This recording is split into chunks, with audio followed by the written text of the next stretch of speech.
Hello friends, આપણે ધોરણ 12 physics વિષયના પ્રકરણ 1 નું ઉદાહરણ 1.4 ની ગણતરી કરીશું. ઉદાહરણ 1.4 આ મુજબ છે. બે બિંદુવત વિદ્યુતભારો વચ્ચેના સ્થિત વિદ્યુતભાર માટેનો કુલમ્બનો નિયમ અને બે સ્થિર બિંદુવત દળો વચ્ચેના ગુરુત્વ બળ માટેનો ન્યૂટનનો નિયમ એ બંનેનો આધાર વિદ્યુતભારો અથવા દળો વચ્ચેના અંતરના વ્યસ્ત વર્ગ પર છે. એ ઇલેક્ટ્રોન અને પ્રોટોન, એમાં ફર્સ્ટ ઇલેક્ટ્રોન અને પ્રોટોન, સેકન્ડ બે પ્રોટોન વચ્ચે લાગતા આ બળોના માનના ગુણોત્તર પરથી તેમની પ્રબળતાની સરખામણી કરો. બી ઇલેક્ટ્રોન અને પ્રોટોન 1 આંગસ્ટ્રોમ એટલે કે એપ્રોક્સિમેટલી 10⁻10 મીટર દૂર હોય ત્યારે તેમના પરસ્પર આકર્ષણથી ઉદ્ભવતા ઇલેક્ટ્રોન અને પ્રોટોનના પ્રવેગની ગણતરી કરો. એટલે કે પ્રવેગ આપણે શોધવાનું છે. એમપી એટલે માસ, પ્રોટોનનું માસ આપેલું છે અને એમઈ એટલે ઇલેક્ટ્રોનનું માસ, બંનેનું માસ આપણને આપેલું છે.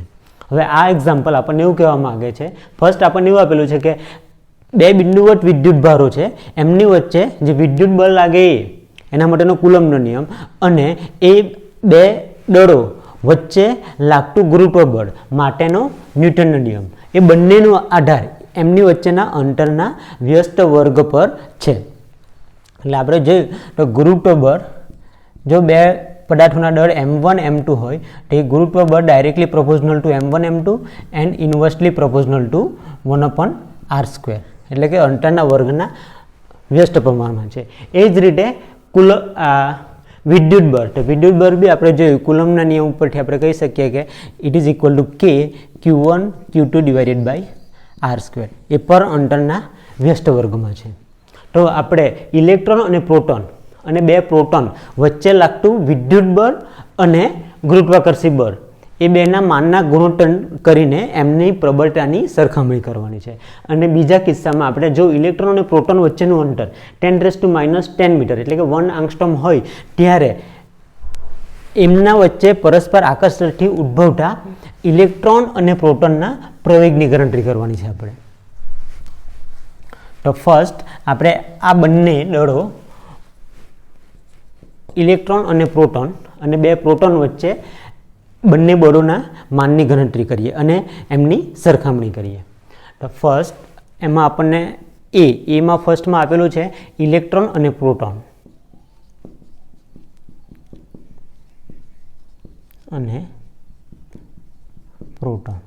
તો પહેલાં આપણે ઇલેક્ટ્રોન અને પ્રોટોન વચ્ચે લાગતું વિદ્યુત બળ લઈએ. તો વિદ્યુત બળ એને આપણે Fe, E that means electron, એટલે Fe એટલે બે ઇલેક્ટ્રોન અને પ્રોટોન વચ્ચે લાગતું વિદ્યુત બળ, ઇલેક્ટ્રિક બળ. હવે એ બળ આપણે દર્શાવી શકીએ 1/4πε0 ઇન્ટુ બંનેના વિદ્યુતભારનો ગુણાકાર. હવે બંને ઇલેક્ટ્રોન અને પ્રોટોન છે એટલે એમનો વિદ્યુતભાર મૂળભૂત વિદ્યુતભારના એકમ E જેટલો હશે, એટલે આપણે E² વડે દર્શાવી શકીએ. પરંતુ ઇલેક્ટ્રોન પરનો વિદ્યુતભાર ઋણ હોય અને પ્રોટોન પરનો વિદ્યુતભાર ધન હોય, એટલે આ આવશે માઇનસ, કારણ કે એક માઇનસ E આવશે અને બીજો પ્લસ E આવશે. તો બેનો ગુણાકાર થશે -E² ડિવાઇડેડ બાય બે વચ્ચેના અંતરનો વર્ગ એટલે કે r². તો આ થયું ઇલેક્ટ્રોન અને પ્રોટોન વચ્ચે લાગતું વિદ્યુત બળ. હવે આ માઇનસ નિશાની એ સૂચવે કે આ બે વચ્ચે લાગતું વિદ્યુત બળ આકર્ષી બળ પ્રકારનો છે, એટલે બંને વચ્ચે આકર્ષણ થશે. એ જ રીતે આપણે શોધીએ ઇલેક્ટ્રોન અને પ્રોટોન વચ્ચે લાગતું ગુરુત્વ બળ. તો ગુરુત્વ બળને આપણે દર્શાવીએ Fg વડે.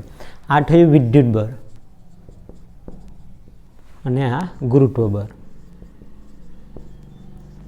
તો Fg ઇઝ ઇક્વલ ટુ થશે G ઇન્ટુ બંને ઇલેક્ટ્રોન અને પ્રોટોનના દળનો ગુણાકાર. ઇલેક્ટ્રોનનું દળ mp, ઇલેક્ટ્રોનનું દળ me અને પ્રોટોનનું દળ mp. તો અહીં આવશે me અને mp ડિવાઇડેડ બાય તેમની વચ્ચેના અંતરનો વર્ગ. ધારો કે તેમની વચ્ચેનું અંતર કેટલું છે r, તો અંતરનો વર્ગ એટલે r² આવશે. અને આ જે વિદ્યુત બળો હોય એ આકર્ષી પ્રકારના હોઈ શકે અથવા તો અપાકર્ષી પ્રકારના હોઈ શકે, કારણ કે જો બે પ્રોટોન હોય અને બે ઇલેક્ટ્રોન હોય તો એમની વચ્ચે પરસ્પર અપાકર્ષણ લાગે, પરંતુ પ્રોટોન અને ઇલેક્ટ્રોન એમની વચ્ચે પરસ્પર આકર્ષક બળ લાગશે. જ્યારે વિદ્યુત બળો ગુરુત્વ બળો હંમેશા આકર્ષી પ્રકારના હોય છે. બે દળો વચ્ચે હંમેશા આકર્ષણ બળ લાગે છે, એટલે અહીં માઇનસ આવશે, જે આપણને સૂચવે છે કે આ બળો આકર્ષી પ્રકારના છે. હવે આ બે બળો વચ્ચેનો ગુણોત્તર લઈએ, એમના માનનો ગુણોત્તર લઈએ તો આપણને શું મળશે જોઈએ, તો Fe ડિવાઇડેડ બાય Fg. હવે આ બેનો ગુણાકાર એટલે આ બેનું ભાગાકાર કરતાં આપણે જોઈ શકીએ કે r² કેન્સલ થઈ જશે. ઓકે, અને ન્યુમેરેટર એટલે કે અંશમાં ફક્ત e² રહેશે અને છેદમાં આપણને મળશે 4πε0 g me × mp.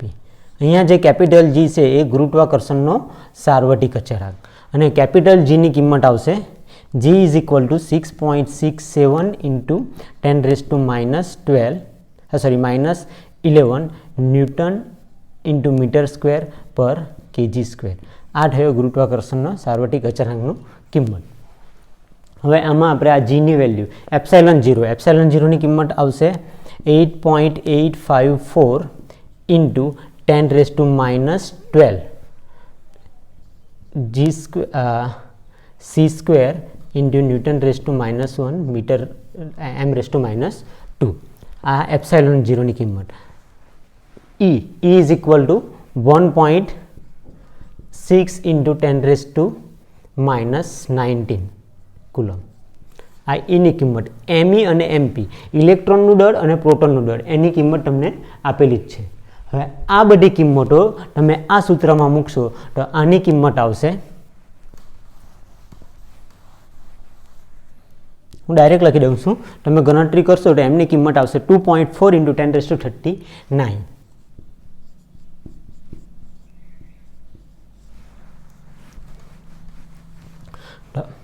આ થયું બે ઇલેક્ટ્રોન અને પ્રોટોન વચ્ચે લાગતું વિદ્યુત બળ અને ગુરુત્વ બળ વચ્ચેનો ગુણોત્તર. આના ઉપરથી આપણે કહી શકીએ કે વિદ્યુત બળ એ ગુરુત્વ બળની સરખામણીમાં અત્યંત પ્રબળ છે, કારણ કે આ ગુણોત્તર એટલે વિદ્યુત બળ ભાગ્યા ગુરુત્વ બળ લીધું તો આવ્યું આપણો આન્સર 2.4 × 10⁻39. એનો મતલબ કે વિદ્યુત બળ એ ગુરુત્વ બળ કરતાં 2.4 × 10⁻39 જેટલું ઘણું છે. એ દર્શાવે છે કે વિદ્યુત બળ એ ગુરુત્વ બળ કરતાં અત્યંત પ્રબળ છે. હવે એ જ રીતે જોઈએ બે પ્રોટોન વચ્ચે લાગતું બળની સરખામણી કરીએ.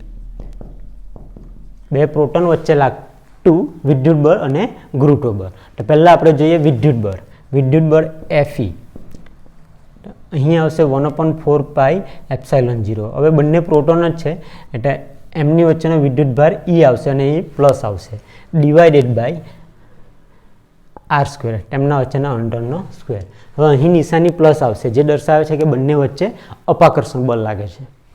અને ગુરુત્વ બળ લઈએ Fg, તો Fgની કિંમત આવશે G × mp × mp. હવે બંને પ્રોટોન જ છે એટલે પ્રોટોનના દળનો ગુણાકાર ભાગ્યા r².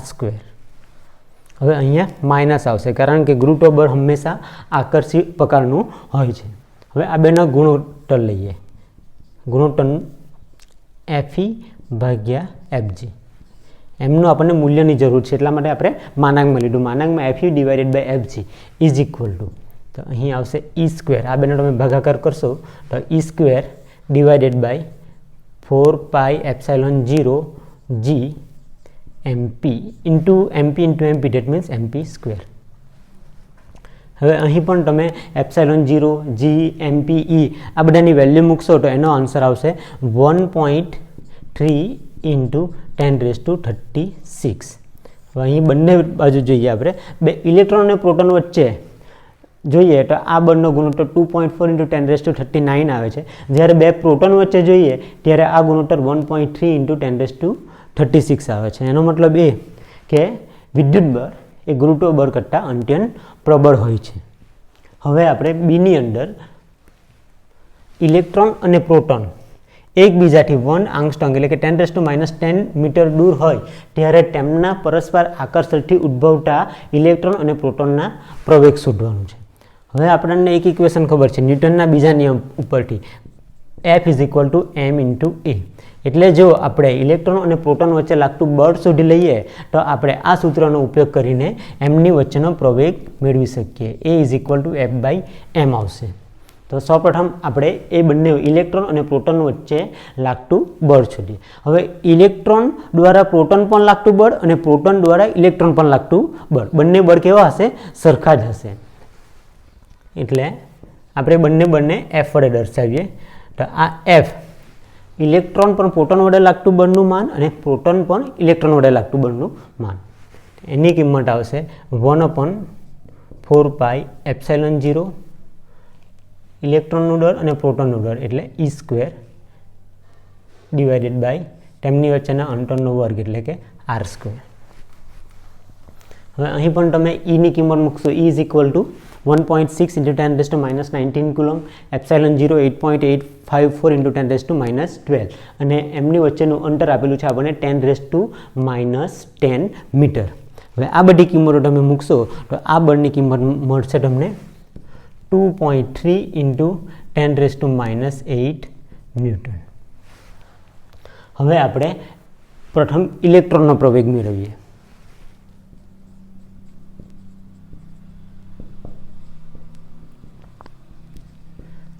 F is equal to એમ એ સૂત્ર પરથી લઈએ તો એ સફિક્સ ઈ ડિનોટથી પ્રવેગ ઇલેક્ટ્રોનનો પ્રવેગ તો એ ઈ આવશે F divided by a F divided by એમ.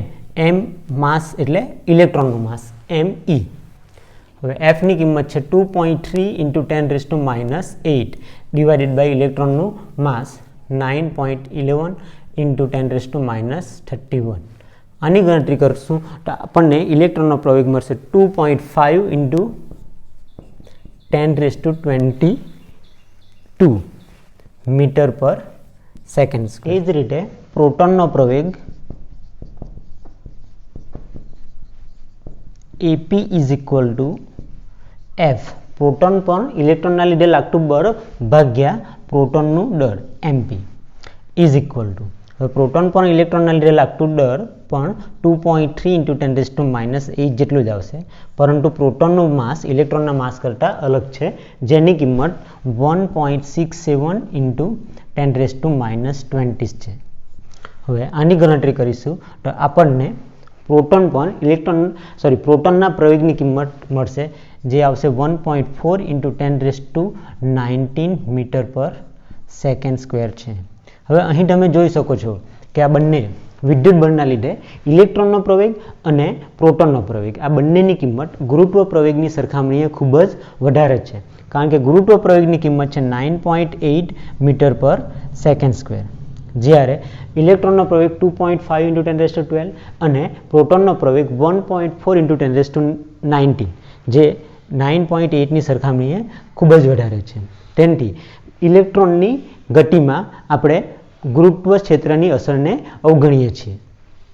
તો આ થયું આપણું ઉદાહરણ નંબર 1.4.